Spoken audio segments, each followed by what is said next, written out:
हम बातचीत करेंगे। पहली बात तो आपको मुझे मेरे आपसे परमेश्वर के वचन से हम जानेंगे परमेश्वर कौन है, हु इज गॉड, परमेश्वर है कौन। और सेकंड बात आपसे हम करेंगे वो करता क्या है, वो आपके लिए क्या करता है, मेरे लिए क्या करता है, वो आपके मेरे लिए क्या कुछ कर सकता है। आज मुझे आपको, अगर हम चाहते हैं हमारे जीवन में काम हो, हम चाहते हैं परमेश्वर हमारे जीवन में कार्य करे, हम चाहते हैं परमेश्वर हमारी स्थिति में उतरे, आपसे मैं कहना चाहता इसके लिए आपको मुझे, चाहे आप कितने भी पुराने क्यों ना हो, कितने भी नए क्यों ना हो, आपको मुझे क्या करना है, एक बात जानने की आवश्यकता है, परमेश्वर है कौन, हु इज गॉड, परमेश्वर कौन है, परमात्मा कौन है, ये सृष्टिकर्ता कौन है, वो परमेश्वर है कौन। यशायाह नबी की पुस्तक उसका 40वां अध्याय मेहरबानी से हमारे साथ निकाले, बुक ऑफ आइज़ाया चैप्टर 40, यशायाह नबी की पुस्तक उसका 40वां अध्याय हमारे साथ निकाले, वहां से हम चालू करेंगे।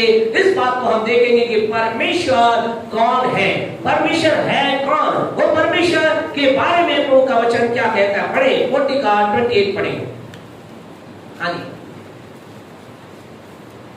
क्या तुम नहीं जानते, क्या तुम नहीं जानते, क्या तुमने नहीं सुना, क्या तुमने नहीं सुना, यहोवा जो सनातन परमेश्वर, यहोवा जो क्या है, सनातन परमेश्वर है। फर्स्ट थिंग जो आपको मुझे जाननी है, परमेश्वर कहता है क्या तुम नहीं जानते, क्या तुमने सुना नहीं है।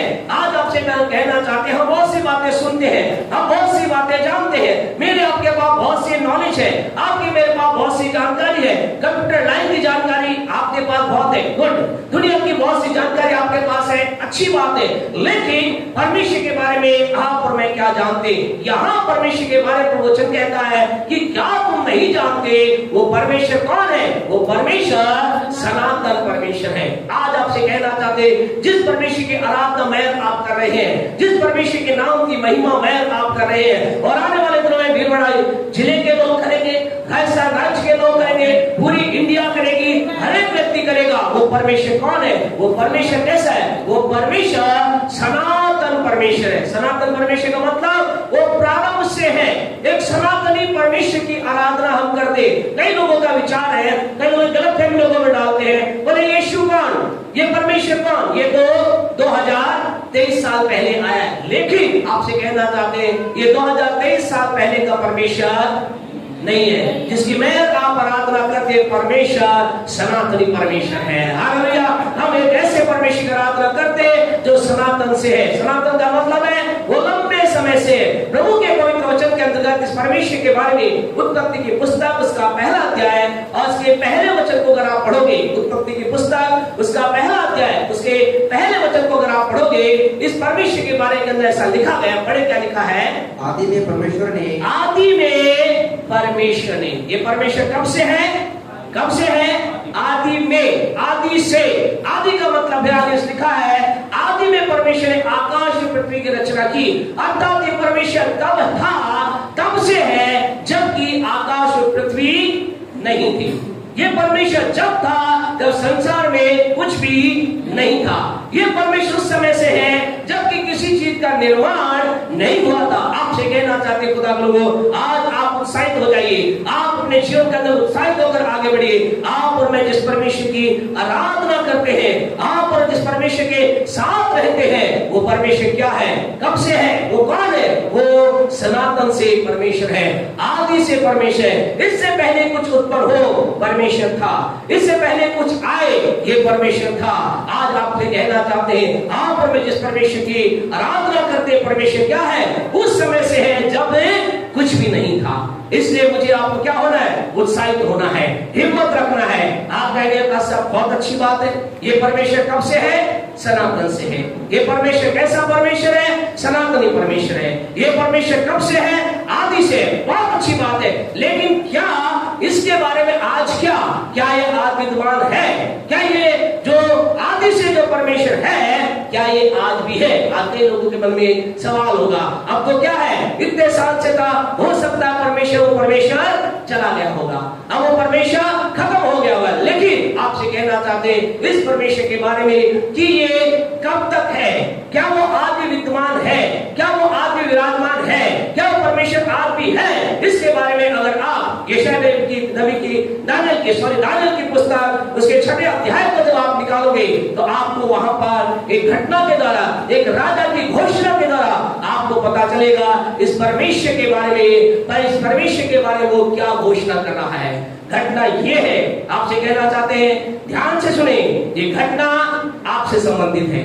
ये घटना में आपके बारे में हो सकता है, इस घटना में आपके जीवन के बारे में हो सकता है। और घटना यह है, वहां पर जो राजा था, उस राजा के राज्य में एक व्यक्ति था जो परमेश्वर से बहुत प्रेम करता था, जो सच्चाई में चलता था, जो सही राह चलता था, एक अच्छा जीवन जी रहा था। लेकिन कुछ लोग ऐसे थे जो नहीं चाहते थे कि वो आगे बढ़े।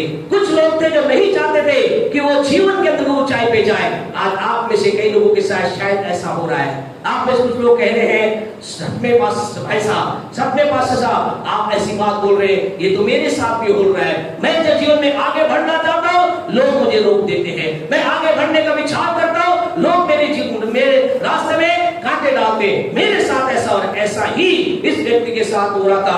और उसके जो तमाम जो उसके चारों तरफ के लोग थे, उन्होंने एक क्या किया, एक षड्यंत्र रचा, एक योजना बनाई। और वो योजना क्या थी?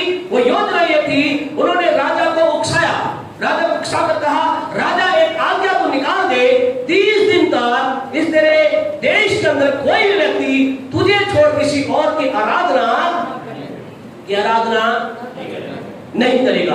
अगर कोई करता हुआ पाया जाए, क्या कहते हैं, उसे उठा करके शेरों की मांद में डाल दिया जाएगा। उसे उठा करके शेरों के सामने डाल दिया जाएगा। राजा ने ये बातें पहुंचाई गई और राजा ने उन बात को सुना। और राजा ने उन जो लोग थे, जो इसे व्यक्ति के जो शत्रु थे, इनकी योजना को राजा ने सुना और राजा ने उनकी योजना को ऐसा कर दिया, कहा नहीं मानूंगा। ऐसा हुआ। आपको मालूम है क्या हुआ? परमेश्वर के पवित्र वचन में ऐसा लिखा है, वो उस व्यक्ति के विरुद्ध में जो षड्यंत्र लोगों ने रचा था, उनका षड्यंत्र सफल हो गया।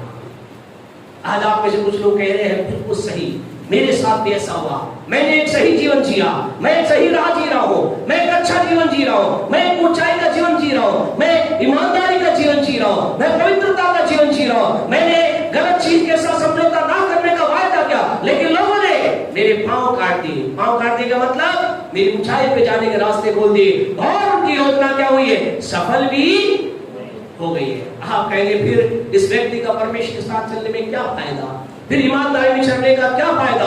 आज अगर आपके जिन में सवाल है, तो आपके इस सवाल का जवाब देते हुए आपको कहना चाहते हैं, उन लोगों का जो योजना थी सफल तो हुई। उन लोगों की योजना क्या हो गई?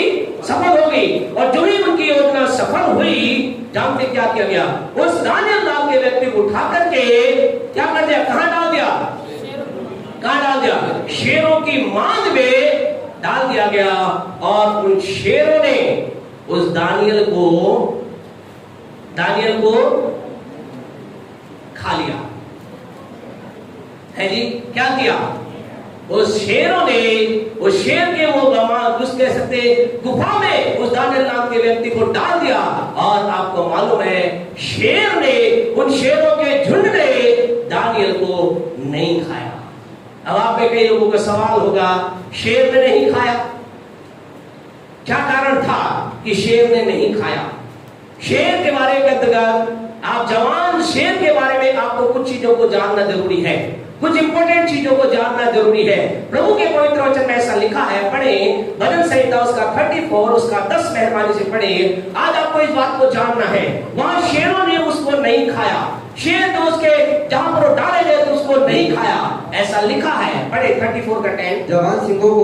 जवान सिंहों को वो घटी होती है और वो भूखे भी रह जाते हैं। वे भूखे भी, परमेश्वर जब क्या कहता है? जवान सिंहों को घटी होती है, वो भूखे भी रह जाते हैं।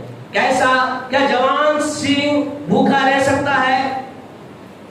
यस या नो? यस या नो? जी, रह सकता है, नहीं रह सकता? बोलिए, क्या जवान सिंह भूखा रह सकता है जी? नहीं रह सकता। लेकिन वचन क्या कह रहा है? क्या कह रहा है? तो वचन गलत है, आप सही है या आप गलत है, वचन सही है? हैं जी? वचन सही है, आप क्या हो? तो जवान सिंह भूखे रह सकते हैं, रह सकते? रह सकते हैं। क्या हो सकता है? रह सकते हैं। क्यों रह सकते हैं? उसका कारण यह है, शेर का एक नेचर होता है। You need to know the nature of lion. आपको शेर के नेचर को समझना है। शेर का नेचर ये होता है, शेर कभी भी मृतक चीज को नहीं खाता। शेर जब भी करता है, खाता है, क्या करता है? जीवित चीज के ऊपर हमला करता है। वो जिंदा जानवर का शिकार करता है। और जवान सिंह के लिए ऐसा लिखा है, जवान सिंह भी भूखे रह सकते हैं, अर्थात उसके जीवन ऐसा हो सकता है, कभी उसके जीवन के अंतर्गत ऐसा अवसर है, जिस जंगल में वो रह रहा है, उस जंगल में एक भी कोई दूसरा जानवर ना हो, कोई भी जिंदा जानवर ना हो। अगर वहां नहीं होगा तो क्या होगा? शेर को, जवान शेर को भी क्या करना पड़ेगा? भूखा सोना पड़ेगा। ये समझ, शेर का नेचर है। शेर कभी मरी हुई चीज को, जो जवान शेर है मरी हुई चीज को नहीं खाता। वो मरे हुए जानवर को नहीं खाता। ये उसके रग रग में है, ये उसके करैक्टर में है।